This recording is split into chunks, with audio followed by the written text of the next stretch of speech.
నమస్తే, welcome to Telugu Rajyam. నేను Sirisha. Pushpa 2 trailer release. Ram ఉన్నాడు, అసలు ఆ విశేషాలు ఏంటో మనం అడుగుదాం. హాయ్ రామ్. హాయ్ అమ్మా. పుష్ప 2 పాట్నాలో రిలీజ్ చేశారు. ఎలా చూడొచ్చు అంటారు? ఎందుకు మన అంటే దగ్గర పాట్నా కాలేదు? మెయిన్ పాట్నా ఎంచుకోవడానికి గల కారణం ఏంటంటే బన్నీ ఈ రెండు తెలుగు రాష్ట్రాల కన్నా కూడా ఓకే ఆయనకున్న గ్రౌండ్ లెవెల్ ఫ్యాన్ బేస్ కాకుండా దాటి వెళ్ళిపోయింది, ఇండియా వైడ్ వెళ్ళిపోయింది. బీహార్, ఒరిస్సా, ఉత్తరప్రదేశ్, ఎంత అంటే వీళ్ళంతా ఏంటంటే బేసిక్గా మన దృష్టిలో ఎలా ఉంటుందంటే బీహారియన్స్ అన్న అటు సైడ్ నార్త్ వాళ్ళని కూడా ఇప్పుడు కూడా కొంచెం ఆ గుట్కా బ్యాచ్ వాళ్ళంతా పాన్ పరాగ్ బ్యాచ్ అదే ఉంటుంది మనకు. బట్ వాళ్ళు మాత్రం మన హీరోని ఎంత అడాప్ట్ చేసుకున్నారంటే అసలు వాళ్ళ హీరోస్కి కూడా అంత ఉండదు. లైక్ బాలీవుడ్ నుంచి సినిమాలు ఇది వరకు వాళ్ళు చూసేవాళ్ళు, షారుఖ్ ఖాన్, సల్మాన్ ఖాన్వి, దాన్ని మించి వెళ్ళిపోయింది. అంటే అంత గ్రౌండ్కి ఈయన వెళ్ళిపోయాడు అనమాట. సో బేసిక్గా నాకు తెలిసినంత వరకు మన ఉన్న స్టార్ హీరోస్లో గ్రౌండ్ లెవెల్లో ఫ్యాన్ బేస్ ఉన్నది మాత్రం కొద్దిమంది మాత్రమే. First thing Prabhas is ground లెవెల్లో బిగ్గెస్ట్ స్టార్ ఆయన. నెక్స్ట్ కళ్యాణ్ గారికి, థర్డ్ బన్నీ గ్రౌండ్ లెవెల్లో, జస్ట్ ఆంధ్ర వరకు. ఇప్పుడు ఇండియా గ్రౌండ్ లెవెల్ చూద్దాం. ఇండియా గ్రౌండ్ లెవెల్లో కొద్ది మందికి మాత్రమే ఫ్యాన్ బేస్. గ్రౌండ్ లెవెల్ అంటే ఏంటో కూడా ఎక్స్ప్లెయిన్ చేసే ప్రయత్నం చేస్తా. సో ఇప్పుడు ఏంటి గ్రౌండ్ లెవెల్ అంటే, నువ్వు ఎంత మారుమూల ఊరు, అసలు నీకు ప్రపంచానికి వాళ్ళకి సంబంధం లేని ఊరికి వెళ్ళి వాళ్ళు ఫోటో పెట్టినా గుర్తుపడతారు. That is the ground reality. అంటే గ్రౌండ్ లెవెల్లో వాళ్ళకున్న ఫ్యాన్ బేస్ అంటే అంత ఇంపాక్ట్ ఉంటుంది వాళ్ళది. సో అతి కొద్ది మంది మాత్రమే. ప్రభాస్ గారు బాహుబలి వల్ల వెళ్ళిపోయారు గ్రౌండ్ లెవెల్కి, పుష్ప వల్ల బన్నీ వెళ్ళిపోయారు. కళ్యాణ్ గారి గ్రౌండ్ లెవెల్లో ఈ ఆంధ్ర తెలంగాణ మాత్రమే, బయటికి వెళ్తే ఉండదు. అది ఎన్టీఆర్ కూడా అంతే, ఎన్టీఆర్ కూడా ఇక్కడే. సో ఓన్లీ అంటే వీళ్ళిద్దరు మాత్రమే నా దృష్టిలో, ప్రభాస్ అండ్ బన్నీ. ఒక రకంగా ప్రభాస్ని దాటేశాడు బన్నీ అని నేను అనుకుంటున్నాను, నా అభిప్రాయం ఇది మాత్రం. సో పుష్ప క్రియేట్ చేసిన ఇంపాక్ట్ మామూలు ఇంపాక్ట్ కాదు. అంత ఇంపాక్ట్ క్రియేట్ చేస్తుందని అసలు ఎవరు ఎక్స్పెక్ట్ చేయలేదు. సో అది ఏం నచ్చిందో తెలియదు. సో నార్త్ ఇండియన్స్కి మన తెలుగు తరపు నుంచి ఇంకొక ఇద్దరు హీరోలు అన్నా కూడా ప్రాణం. First one Bellamkonda Srinivas. So అతను జై జానకి నాయక 885 మిలియన్ వ్యూస్, 885 మిలియన్ వ్యూస్, సుమారు 80 కోట్ల వ్యూస్. అది 80 కోట్ల వ్యూస్ అంటే మామూలు విషయం కాదు. దేశంలో సగం జనాభా చూసేశారు యూట్యూబ్లో, నార్త్ వాళ్ళంతా కూడా, హిందీ డబ్బుడ్ వర్షన్. తర్వాత రామ్ పోతినేని కూడా అంతే ఉంది. సో ఓకే, ఇది వరకు పక్కన పెడితే ట్రైలర్ గురించి ఒకసారి మాట్లాడుకుంటే, ఫ్రాంక్గా చెప్పాలంటే టుడే ట్రైలర్లో మాత్రం చాలా దాపెట్టేశారు. ఏది బయట తీల. ఈ గేమ్ చేంజర్ టీజర్ రిలీజ్ అయినప్పుడు కూడా అదే అనిపించింది నాకు. తొక్కేశారు మొత్తం, ఎక్కడ ఇవ్వకుండా. ఎందుకంటే ఈ మధ్యకాలంలో నాలాంటి వాళ్ళు, లేకపోతే కొంతమంది ట్రైలర్ రివ్యూ బ్రేక్ డౌన్ చేసేవాళ్ళు, వీళ్ళంతా ఏంటంటే స్లో డౌన్ చేసి చెప్పేస్తున్నారు, స్టోరీ ఏంటనేది చెప్పేస్తున్నారు. సో మనం ఒకసారి దేవరా గురించి కూడా అనుకున్నప్పుడు కూడా అట్లా అది వాళ్ళకి ఎందుకో అనిపించి ఎక్కడో కట్టు తీసుకొచ్చి పెట్టేయడం. దీంట్లో ఈ ట్రైలర్లో పాట ఎక్కువ ఉంది, పుష్ప ఇంట్రో సాంగ్ ఎక్కువ ఉంది. దీంట్లో ఎన్ని సాంగ్ షార్ట్స్ వేసాడంటే ఓన్లీ ద స్టోరీ పార్ట్ మాత్రం కొంత మాత్రం వేశారు. సో ఒకసారి ట్రైలర్ చూద్దాం. నాకు అనిపించింది ఏంటి, సో ఎలా ఉంటే అవకాశం ఉంది ఏందనేది నేను ఒకసారి చూస్తాను. స్టార్టింగ్ ఏదో గజరాజుని చూపెట్టారు. నెక్స్ట్ షాట్లో సుమారుగా ఒక 14 ఉంటాయి కదా లారీస్, వీటి నిండా గంధపు చెక్కలు కాదు సారీ, ఈ చెక్కలు ఏవైతే వాళ్ళు ఏమంటారు వాటిని, రెడ్ శాండిల్వుడ్, రైట్, ఎర్రచందనం వేసి ఒక షాట్ చూపెట్టాడు. Right, okay. నెక్స్ట్ షాట్ మనం గమనిస్తే ఈ అల్లు అర్జున్ ఒక ఫారెస్ట్, గోయిట్ఫర్ ఫారెస్ట్, చిత్తూరు ఫారెస్ట్ రూట్, దానికి సంబంధించి ఏదో మ్యాప్ పెడతా ఉన్నాడు. దానికి ఏదో ఒక మార్క్ చేస్తున్నాడు. ఐ థింక్ అదొక ప్లాన్ అయ్యి ఉండొచ్చు మేబీ. నెక్స్ట్ షాట్ జగపతి బాబు గారిని చూపెట్టారు. సో జగపతి బాబు గారు ఐ థింక్ నేను వస్తారనుకోలే, దీంట్లో ఉంటారనుకోలే. బట్ జగపతి బాబు గారిని తీసుకురావడం, సో ఆయన కాన్వర్జేషన్లో ఫోన్ ఏంటి, ఎవడరావాడు అసలు, ఎవడాడు అంటే నాకు తెలిసి పుష్ప ఏదో అడ్డుకున్నాడు వీళ్ళకి సంబంధించి, ఏదో వీళ్ళేదో ఆఫర్ చేస్తానో, లేకపోతే వీళ్ళేదో పుష్పని కలుపుకుందాం అనుకుంటాను, లేకపోతే వాట్ ఎవర్, పుష్పకి వీళ్ళకి ఒకటి చిన్నది జరిగింది. సునీల్ క్యారెక్టర్ ప్లేస్ లో జగపతి బాబు గారు వచ్చారంటావా? లేదు, సునీల్ గారు ఉన్నారు, స్టిల్ హీజ్ ఇన్, బతికే ఉన్నాడు అతను. సో ఇక్కడ ఏంటంటే జగపతి బాబు గారు, నేను అనేది ఏంటంటే అటువంటి కైండ్ ఆఫ్ అయ్యుండొచ్చు మేబీ. అంటే ఇక్కడ నెగిటివ్ కూడా కనపట్లేదు జగపతి బాబు గారు. ఎవడరావాడు అసలు, ఆడెవడు అని అడుగుతున్నాడు, ఎవరినో అడుగుతున్నాడు కాల్లో. వాళ్ళు ఎక్స్ప్లెనేషన్ ఇస్తారు. పుష్ప అంటే పేరు మాత్రం చిన్నగా ఉంది, కానీ వాడికి ఉన్నటువంటి ఇది మాత్రం పెద్దది. సో అన్నట్టుగా ఏదో చెప్తుంటారు అవతల నుంచి. సో చూద్దాం ఒకసారి అది కూడా. నెక్స్ట్ షాట్ అమ్మ మొత్తం డబ్బులు కొన్ని 100 కోట్లు అక్కడ గుమ్మరిచ్చి మొత్తం లెక్కలేస్తూ ఉన్నారు. అయితే దాని తర్వాత షాట్ చూస్తే నెక్స్ట్ వెంటనే చైనా షాట్ చూపెట్టారు, చైనా హార్బర్. అది ఎందుకు చైనా హార్బర్ అన్నాను అది కూడా చెప్తాను నేను. చాలా సీక్వెన్స్ మొత్తం ఈ ట్రైలర్లో కూడా ఇదే, ఈ జపాన్, ఈ సాంగ్, ఈ రెండు తప్ప నాకు ఇంకేం కనపడలేదు ట్రైలర్లో. ఓకే, సో నెక్స్ట్ షాట్లో పుష్ప ఎంట్రీ ఒకటి ఉంది. తర్వాత వీళ్ళందరూ అంటే ఒక మాట అన్నాడు జగత్ బాబు, ఇది వీళ్ళేదో తెలియని బాధ ఉందని. సో బాధ ఉందంటే ఒకటి ఎయిదర్ నాకు అనిపించింది ఏంటంటే, ఓకే తన చిన్నప్పుడు జరిగిన ఇన్సల్ట్ ఏదైతే ఉందో వాళ్ళ అన్న ద్వారా, వాళ్ళకి అతనికంటే ఒక పేరు లేదని, ఇంటి పేరు లేదని, ఓకే ఏదో అది ఉండుండొచ్చు మేబీ. సో దాని గురించి చెప్పే ప్రయత్నం చేశారు. తర్వాత కట్ ఫస్ట్ పార్ట్ సంబంధించి మొత్తం సినిమా అంతా ఒక 2 సెకండ్స్లో టక్ ఫ్లాష్ చేసి చూపెట్టాడు. సో నెక్స్ట్ సుకుమార్ రైటింగ్స్, తర్వాత చూపెట్టింది సాంగ్ షాట్. అది తర్వాత చూపెట్టారు సాంగ్, ఈజీగా సాంగ్ షాట్ అది. సో అది కూడా సాంగే, మొత్తం సాంగే ఉంది. సో ఇక్కడ బాగా గమనిస్తే మనం ఒక సెంటర్ ఉంటుంది, అది సాంగ్ షాటే. బట్ అక్కడ బాగా గమనిస్తే శ్రీవల్లి షాప్స్ అని, పుష్పరాజ్ షాప్స్ అని. యాక్చువల్లీ ఈ కైండ్ ఆఫ్ ది నేను ఒకసారి చెన్నై బార్డర్కి వెళ్ళినప్పుడు అక్కడ రజనీకాంత్ గారిని చూశాను. కటింగ్ షాప్స్, జ్యూస్ షాపులు మొత్తం ఆయన different kind of hair styles పెట్టేసి మొత్తం అంతా ఆయనే కనపడుతుంటాడు ఎక్కడికి వెళ్ళినా కూడా. అలాగే ఇక్కడ నాకైతే ఇది కనపడింది. సో నెక్స్ట్ షాట్ కూడా సాంగ్దే. అయితే ఈ సాంగ్ చెప్తున్నానమ్మా నేను, ఈ సాంగ్ ఉంటుంది ఒక కేజీఎఫ్ సినిమా మొత్తం కలిపితే ఎలా ఉంటుందో అలాగే ఈ సాంగ్ ఉంటుంది. సుమారు 30 నుంచి 40 కోట్లు ఒక్క సాంగ్ ఖర్చు పెట్టారు, అంత గ్రాండియర్గా తీశారు. సో నెక్స్ట్ షాట్లో గమనిస్తే ఆయన మినిస్టర్ ఒక అతను ఉంటారు, రావు రమేష్. సో ఆయనకు సంబంధించి ఒక షాట్ చూపెట్టారు. ఆయనకు హెలికాప్టర్ ఉంటుంది, పక్కన పుష్పకి సంబంధించి హెలికాప్టర్ కూడా ఉంటుంది. ఓకే, పక్కన ఉన్న పుష్ప హెలికాప్టర్కి ఆ కార్ డిజైన్ ఏదైతే ఆ కార్ పెయింటింగ్ ఉంటుందో సేమ్ అదే పెయింటింగ్తో హెలికాప్టర్ కూడా డిజైన్ చేయించుకున్నాడు. సో ఓకే, అక్కడ వరకు బాగానే ఉంది. సో నెక్స్ట్ షాట్లో మీరు బాగా గమనించారంటే అరబ్ కంట్రీస్ కూడా చూపెట్టారు. అరబ్ కంట్రీస్కి ఎందుకు వెళ్ళాడు అనేది ఐ డోంట్ థింక్ సో, అది ఎగ్జాక్ట్గా చెప్పలేము. ఓవరాల్ వరల్డ్ మొత్తం బిజినెస్ డీల్ కాబట్టి మేబీ అయ్యి ఉండొచ్చు. సో ఇక్కడ ఇంకొక మాట వస్తుంది, పేరు 2 అక్షరాలే పుష్ప అనేది, బట్ ఆ సౌండ్ మాత్రం బాగా ఎక్కువగా ఉంది అంటాడు. అంటే ఎలివేషన్, అది డైరెక్ట్ ఎలివేషన్ అది. నెక్స్ట్ షాట్లో వీళ్ళందరూ కలిసి ఎక్కడికి వెళ్తున్నారు, అది ఎక్కడికనేది అర్థం కాలేదు నాకు. అది I think it's police station. So back side అంతా కూడా పోలీస్ జీపులు ఉన్నాయి కాబట్టి. తర్వాత మళ్ళీ సాంగ్ షాట్ వేశాడు. వాళ్ళ అమ్మ ఇస్తున్న ఒక ఎలివేషన్ ఉంది ఇక్కడ, పుష్ప అంటే పేరు కాదు, ఇట్స్ ఎ బ్రాండ్ అని. తర్వాత ఒక చిన్న ఒక లుక్ ఇచ్చారమ్మ, వీళ్ళందరూ ఒక మెయిన్ గవర్నమెంట్ ఆఫీస్కి వస్తున్నట్టు. అక్కడ మనోడు ఇట్లా వెలిగించుకుంటూ ఉంటాడు, చేతికంతా బ్లడ్ ఉంటుంది. అది మాత్రం అసలు ఎక్స్ట్రాడినరీ. అంటే screen presence, next level screen presence అది మాత్రం. తర్వాత సోమ్మాల్లో ఒకటి కనపడతారు ఒక షాట్లో, ఐ థింక్ అది ఎవరైతే రావు రమేష్ వచ్చి ఉంటాడో అక్కడికి వచ్చినప్పుడు దిగే షాట్ అది. దాని తర్వాత కూడా మళ్ళీ సాంగ్ షాటే వేశాడు, మళ్ళీ సాంగే. ఓకే రైట్, ఇక్కడ మళ్ళీ అది జపాన్ చూపెట్టాడు, Japan song, Japan song, Japan song. మళ్ళీ తర్వాత కట్ చేస్తే శ్రీవల్లి నెత్తిన పెట్టుకొని తీసుకెళ్తూ ఉంటుంది. సో ఇక్కడ రావు రమేష్కి ఒకటి చెప్పాడమ్మా డైలాగ్, అదేంటంటే శ్రీవల్లి అంటే నా పెళ్ళం మాట వింటే ఎట్టా ఉంటుందో ప్రపంచకానికి చూపిస్తాను అని వాళ్ళు స్లాంగ్లో చెప్పాడు. అంటే ఇక్కడ నాకు తెలిసి రావు రమేష్కి ఇతనికి చెడే అవకాశం ఇక్కడే ఉంది. శ్రీవల్లి వల్ల వీళ్ళిద్దరికీ మధ్య ఒక విభేదం అయితే వస్తుందని నేనైతే ఖచ్చితంగా చెప్తాను, చాలా క్లియర్గా. సో ఎందుకంటున్నానంటే తర్వాత షార్ట్లో పుష్ప వెళ్ళిపోయిన తర్వాత సీరియస్ లుక్ ఉంటుంది. సీరియస్ లుక్ ఉందంటే ఆల్మోస్ట్ చెడిపోయింది. సో ఓకే, ఆ డైలాగ్ చెప్పాడు. నెక్స్ట్ కొంచెం ఒక క్యూట్ ఒక షార్ట్ పెట్టారు, ఆవిడ నీళ్ళు చల్లడం పుష్ప మీద. అంటే ఇక్కడ ఒక షార్ట్ పెట్టాడమ్మా సుకుమార్, అసలు ఆయన ఎలా పెట్టాడో తెలియలేదు. కానీ మామూలుగా మనం శ్రీకృష్ణుడికి చూస్తుంటాం కదా, ఆవిడ పేరు ఏదో ఉంటుంది శ్రీకృష్ణుడి భార్యగా, ప్రేమికురాలు సత్యభామ. సో అంటే కాలు శ్రీకృష్ణుడు ఇట్లా పెట్టుకున్నాడు, దగ్గర పెట్టుకున్నాడు, ఫోటోలు చూస్తుంటాం. ఇక్కడ రియల్ గా చూపెట్టాడు దాన్ని, ఇట్లా అనుకుంటాడు కదా, అలా అనుకునేది ఆవిడ కాలుతో. అసలు అది నెక్స్ట్ లెవెల్ షాట్ అది.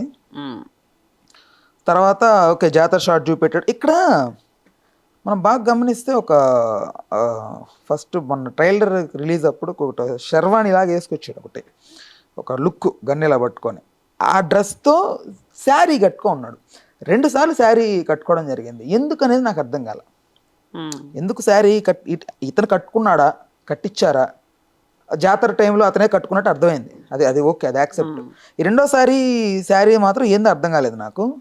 ఓకే, సో ఇంకో షార్ట్ సముద్రంలో పడిపోతూ ఒక ఎక్స్ప్రెషన్ ఇచ్చాడు, ఎక్స్ట్రాడినరీ ఎక్స్ప్రెషన్. అదేంటంటే అక్కడ బన్నీ లోపల వేసుకున్న బన్నీ ఫస్ట్ పార్ట్లో ఇంట్రో సాంగ్ పెట్టుకున్న బన్నీ అది ఇక్కడికి ఎందుకు వేసుకొచ్చాడు? అది కూడా Japan are China, what ever.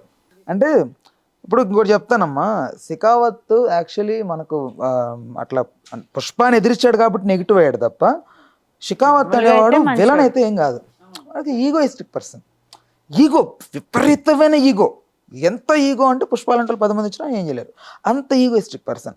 అతను వేలు అతను కరెక్టే, అతను పాపాత్ముడు అయితే కాదు.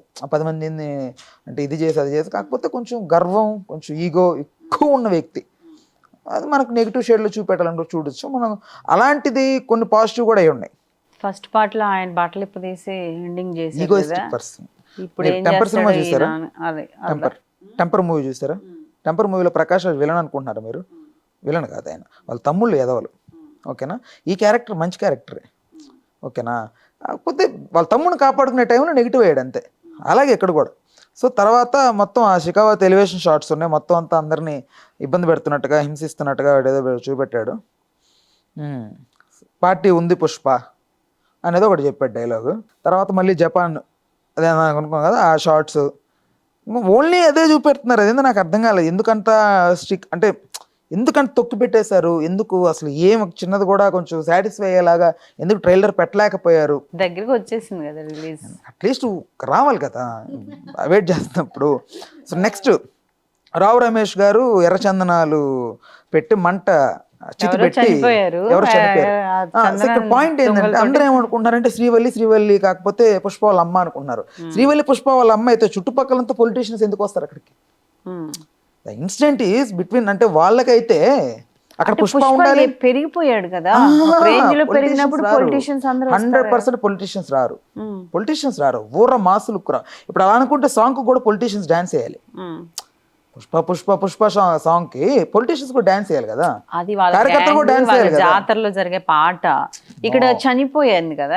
ఖచ్చితంగా కాదు, రావు రమేష్ తరపున ఉన్నటువంటి వ్యక్తి చనిపోయాడు. రావు రమేష్ తల కొరివి పెట్టాడు. వాళ్ళ కొడుకు పుష్ప వల్ల చనిపోయాడు అయింటే మాత్రం వీళ్ళిద్దరికి ఖచ్చితంగా చెడేది ఇక్కడే. ఏదో శ్రీవల్లి అవ్వచ్చు రీజన్, వాట్ ఎవర్ ఏదైనా అవ్వచ్చు రీజన్.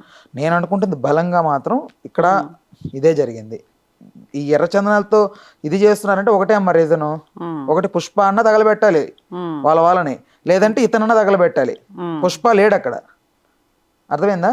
పుష్ప లేడు. సో అక్కడ ఉంది రావు రమేష్ కాబట్టి, సో రావు రమేష్ తాలూకు మనిషి ఎవరో చనిపోయారు, దానికి కారణం పుష్ప అయి ఉండొచ్చు అనుకుంటున్నాను నేను. ఓకేనా? నెక్స్ట్ జాతరలో షార్ట్ ఎమోషనల్గా హత్తుకుంటుంది అల్లు అర్జున్ని. నెక్స్ట్ మళ్ళీ ఆ జపాన్ ఆ షార్ట్ రైట్. తర్వాత ఇక్కడ కొత్తనున్నాడమ్మా, ఈ దేవరాలో వాళ్ళ కొడుకుగా ఉంటాడు. అతని పేరేదో నాకు తెలీదు. అతను ఆ లుక్లో అల్లు అర్జున్ గారు ఏదైతే గెటప్ వేశారు, లేడీ గెటప్, అలాంటి గెటప్ వేసి ఒక లుక్ ఇస్తూ, ఒక స్మైల్ ఇస్తూ, అసలు అది ఆ పర్ఫార్మెన్స్ నెక్స్ట్ లెవెల్ పర్ఫార్మెన్స్ అనిపించింది నాకు. ఒకలాగా అరగుండు గీయించుకొని మెళ్ళో చెప్పులు దండ వేశారు, చుట్టుపక్కల నవ్వుతున్నారు అందరూ. మేబీ ఇతను ఏదన్నా కొంచెం లైక్ జాల్ రెడ్డి కైండ్ ఆఫ్ క్యారెక్టర్, ఆడవాళ్ళని కొంచెం ఇట్లా తీసుకెళ్ళి, లేకపోతే ఆడవాళ్ళని కొంచెం తక్కువ చేసి, ఆడవాళ్ళ చెప్పులు ఎందుకు వేయాల్సి వచ్చింది మెడలో అనేది నా క్వశ్చన్. ఇదేదో కొంచెం ఆడవాళ్ళకి తక్కువగా చేసే, లేకపోతే చులకన చూసి వాడు అయ్యిండొచ్చు మేబీ. సో తర్వాత షార్ట్లో అజయ్ గారు వచ్చారు, వాళ్ళన్న క్యారెక్టర్ ఎవడైతే ఇన్సల్ట్ చేశాడో వాడు వచ్చాడు. నేనేమనుకుంటున్నా అంటే వీడికి ఆల్రెడీ ఇంకో తమ్ముడు ఉంటాడు, అనసూయని కూడా చూపించారు. అయితే ఇక్కడ అజయ్ వచ్చిన తర్వాత నాకు అనిపించింది జాతరకు వచ్చాడంటే అక్కడ ఎవరైతే చెప్పులు వేశారో ఈడు, నేను అనుకుంటుంది బన్నీ కూడా తమ్ముడు అవుతాడు. ఎందుకంటే బన్నీ వాళ్ళ అంటే ఈ పుష్ప వాళ్ళ ఫాదర్ ఉంటాడు కదా, వాళ్ళ ఫస్ట్ భార్య కొడుకులు అజయ్ ఇంకొకడు ఉంటాడు, వాడి గురించి చూపెట్టరు పెద్దగా. సో వాడే వీడా లేకపోతే వీడు వేరా? ఎందుకంటే వాడు ఫస్ట్ పార్ట్లో కనపడ్డు, అజయ్ మాత్రం కనపడతాడు. వాడిని చిన్నప్పుడు క్యారెక్టర్ చూపెట్టేటప్పుడు మాత్రం వాడు ఉంటాడు. సో నాకు తెలిసి వాడే వీడా నేను అనుకుంటున్నా. ఓకే, నెక్స్ట్ జాలిరెడ్డి ఉన్నాడు. జాలిరెడ్డి హెల్త్ బయటకు వచ్చి బాగా అయిపోయి మొత్తం. సో తర్వాత షాట్ పుష్పకి గన్ను పెట్టాడు. మేబీ ఇక్కడ జాలిరెడ్డి పుష్ప కలిసే అవకాశం ఉందేమో నేను అనుకుంటున్నా. ఓకే, తర్వాత సునీల్ గారిని అనసూయ గారిని చూపెట్టారు. సునీల్ గారు ఎట్లా క్షమించేశారు నాకు తెలియదు, పేక్ కూడా కోసేసింది ఆవిడ. కోసినా కూడా బతికొచ్చి మళ్ళీ క్షమించాడు, కలిసిపోయారు. తర్వాత షాట్లో చూసి అడవిలో మొత్తం అందరినీ పుష్ప మనుషులను అందరినీ కూడా పోలీసులు అంతా చుట్టుముట్టేశారు. వాళ్ళు గంజాయి కాస్తున్నారు అక్కడ. బాగా గమనించారంటే అక్కడ మీకు కుండలు పెట్టేసి ఉంటారు వరుసగా. సో ఓకే, నెక్స్ట్ షాట్లో జపాన్ షాట్ ఉంటుంది. జపాన్లో పుష్ప కూర్చోంటాడు, ఎదురుగా ముసలాయన కూర్చో ఉంటాడు. అక్కడ చేతికి హవాలా డబ్బులు మార్చడానికి కొన్ని ట్రిక్లు ఉంటాయి అమ్మ, మన సినిమాలో చూసే ఉంటాం. ఒక సగం నోటు, చినిగిన నోటు ఇవ్వడం, అది తీసుకెళ్తే అది ఎవడికి ఇస్తే వాడికి ఆ డబ్బు ఇచ్చేయడం. సో అలాంటిది ఉంటుంది కదా. అలాగే ఒక టికెట్ అదే ఏదో కరెన్సీ ఒకటి హాఫ్ నోట్ కట్ చేసి తీసుకుంటాడు. ఇక్కడ చూస్తే నెక్స్ట్ షాట్లో పుష్ప అనాయన అర్ధనాయన అది ఏడున్నా 7 కొండల మీద ఉన్నా తీసుకొచ్చేది నా లక్షణం, అంతే నేను అంతే అని చెప్తాడు. పక్కన సత్య ఉన్నాడు, కమెడియన్ సత్య ఎందుకు వచ్చాడో నాకైతే అర్థం కాలేదు, కానీ ఓకే చూస్తే అర్థం అవుతుంది. రైట్, నెక్స్ట్ షాట్లో బాగా గమనిస్తే కొన్ని 100 పడవలు చూపెట్టారమ్మా. అది ఇట్స్ పాసిబిలిటీ కాదు గ్రాఫిక్కే, బట్ కాకపోతే 100 పడవలు చూపెట్టారు. అంత గ్రాండ్గా తీస్తున్నారని అనుకున్నా, కానీ నాకెందుకో నేను చూస్తున్నంతసేపు అంత యాప్ట్ అనిపించట్లేదు. స్టోరీ ఎలా ఉంటుందేమో. కానీ ఇక్కడ శ్రీలీలను చూసినప్పుడు మాత్రం నేను యాక్చువల్లీ ఐటమ్ సాంగ్స్ని ఎంకరేజ్ చేయను ఇప్పుడు. నాకెందుకో ఐటమ్ సాంగ్స్ నచ్చవు, టు బి ఫ్రాంక్ నాకు నచ్చవు ఐటమ్ సాంగ్స్. కాకపోతే ఫర్ ద ఫస్ట్ టైం నేను శ్రీలీలను చూసినప్పుడు మాత్రం నాకు మాత్రం ఓకే, ఖచ్చితంగా ఈ ఐటమ్ సాంగ్ బాగానే ఉంటుందిరా, చూడాలి ఈ ఐటమ్ సాంగ్ అని అనిపించింది. నెక్స్ట్ ఓకే, హార్బర్లో షార్ట్స్ చూపెట్టారు. సికావత్ మళ్ళీ హార్బర్ సాంగ్, ఫైట్స్, అదే జాతర సీక్వెన్స్ చూపెట్టారు. ఇక్కడ ఇంకొకటి ఈ కిస్సిక్ అనేది ఉంది కదా, ఈ కిస్సిక్ అనేది నాకు తెలిసి మేబీ ఇట్స్ అంటే ఒక ఫోటో కైండ్ ఆఫ్ ఏదైనా ఉండుండొచ్చు. ఎందుకంటే ఆవిడ ఇలా ఇస్తుంది చేతి, ఇలా అంటుంది. సో మేబీ అది అయి ఉండొచ్చు. తర్వాత షాట్లో హెలికాప్టర్తో వచ్చి గన్తో ఫైట్ ఉంటుంది. సో అది మనం అనుకున్నాం కదా రెండోసారి శారీ కట్టించి ఫైట్ చేశారని. సో అది దానికి సంబంధించి సీక్వెన్స్ అయి ఉండొచ్చు. తర్వాత మళ్ళీ హార్బర్ షాట్స్, ఇక మళ్ళీ సాంగ్, ఓవరాల్ సాంగ్ తప్ప నాకు ఇక్కడ ఏం అనిపించట్లేదు. నెక్స్ట్ జాతర మళ్ళీ. అయితే ఇక్కడ ఒక డైలాగ్ వదిలాడమ్మా, పుష్ప అంటే నేషనల్ అనుకుంటే ఇంటర్నేషనల్ అని. సో అది మాత్రం భలే అనిపించింది నాకు. అవును, చాలా బాగా అనిపించింది. ఇక్కడ ఇంకో షాట్ ఉంది, రోప్ షాట్ కాల్తో. అంటే మెయిన్గా ఫ్రేమ్ మీద ఎక్కువ ఫోకస్ పెట్టారమ్మా వీళ్ళు. ఫ్రేమ్ మీద షాట్ వేరుంటుంది, షాట్ అనేది ఫ్రేమ్ అనేది వేరుంటుంది. బట్ ఈ ఫ్రేమ్ మీద మాత్రం చాలా కాన్సన్ట్రేట్ చేశారనిపించింది నాకు. ఒక ఫ్రేమ్ ఉంటుంది, ఎక్స్ట్రాడినరీ ఫ్రేమ్, అది జాతర కాన్సెప్ట్లో, అది మాత్రం నెక్స్ట్ లెవెల్. ఇంకొకటి అమ్మ, ఒక ఎక్స్ప్రెషన్ పెట్టాడమ్మా ఇక్కడ, మెడలో అవన్నీ వేసుకొని ముఖాన్ని కుంకుమ అంతా పూసుకొని కంటి కింద కాటుకు పెట్టుకొని ఒక ఎక్స్ప్రెషన్ పెట్టాడు. అది నెక్స్ట్ లెవెల్ ఎక్స్ప్రెషన్ అది మాత్రం. లాస్ట్ డైలాగ్ వచ్చేసి పుష్ప అంటే ఫైర్ అనుకున్నావా, సికావత్ కామెడీగా ఫైరే కదా అంటే బాయిల్డ్ ఫైర్. అది అంటే ఓకే, ట్రైలర్ మాత్రం చాలా వరకు దాపెట్టి చూపెట్టారు. నేను అనుకుంటుంది, దయచేసి ఫ్యాన్స్ అందరికీ చెప్తుంది మాత్రం ఎక్స్పెక్టేషన్స్ పెట్టుకొని వెళ్ళకండి. ఎవరేమనుకున్నా, ఫ్యాన్స్ నన్ను నెగిటివ్ తీసుకున్నా దయచేసి ఎక్స్పెక్టేషన్స్తో వెళ్ళకండి. ఎందుకంటున్నా అంటే కంక్లూషన్కి వచ్చే ముందు మరొకసారి చెప్తున్నా, ఇది ఒకటే స్టోరీ, ఓకేనా. ఫస్ట్ అనుకొని సెకండ్ పార్ట్ తీద్దాం, థర్డ్ పార్ట్ తీద్దాం అనుకొని ఫస్ట్ పార్ట్ మీద బేస్ అయ్యి తీసింది కాదు. ఒక్క స్టోరీగా అనుకొని దిగింది. మధ్యలో బ్రేక్ పడి రన్ టైం ఎక్కువ అవడం వల్ల కట్ చేయలేని పరిస్థితుల్లో ఫస్ట్ పార్ట్ని సగాన్ని ఫస్ట్ పార్ట్గా చూపెట్టి సెకండ్ హాఫ్ని సెకండ్ పార్ట్గా తీసుకొచ్చారు. సో దయచేసి ఎక్స్పెక్టేషన్స్ పెట్టుకోకుండా సినిమా హ్యాపీగా వాళ్ళు అనుకున్నాను. ఇంకా మరీ ఘోరంగా ఎక్స్పెక్టేషన్ పెట్టుకోకపోతే ఖచ్చితంగా డిసప్పాయింట్ అవుతారు దీంట్లో మాత్రం. నాకు ట్రైలర్ చూస్తే నాకైతే ఏం పెద్దగా అనిపించలేదు. సో బట్ ఓకే, దాపెట్టారు ఇంకో చాలా కుప్పలు అంటారు కదా, అలా దాపెట్టారు అనుకుంటున్నా. మేబీ రైట్, ఓకే, అంతే, ఇంకంతే. సుకుమార్ డైరెక్షన్ ఎక్స్పెక్టేషన్స్ ఉండొచ్చేమో ఆడియన్స్కి చాలా ఎక్కువగా. సో ఎవరి ఎక్స్పెక్టేషన్స్కి తగ్గట్టుగా మూవీ అలా ఉంటుంది అనుకోవడమే ఇంకా. Right, thank you. చూస్తూనే ఉండండి తెలుగు రాజ్యం. Please do subscribe to Telugu Rajyam channel. Please do subscribe to Telugu Rajyam channel. Please do subscribe to Telugu Rajyam channel. Hi అండి, నేను మీ ఆర్పీని, నెల్లూరు పెద్దారెడ్డి చేపల పులుసు ఓనర్ని. మీరు తెలుగు రాజ్యం అనే ఈ యూట్యూబ్ ఛానల్ సబ్స్క్రైబ్ చేసుకుని మంచి మంచి వీడియోలతో వస్తారు. Thank you so much. Hi people, I'm Sonakshi Verma and you please watch Telugu Rajyam and please subscribe to the channel.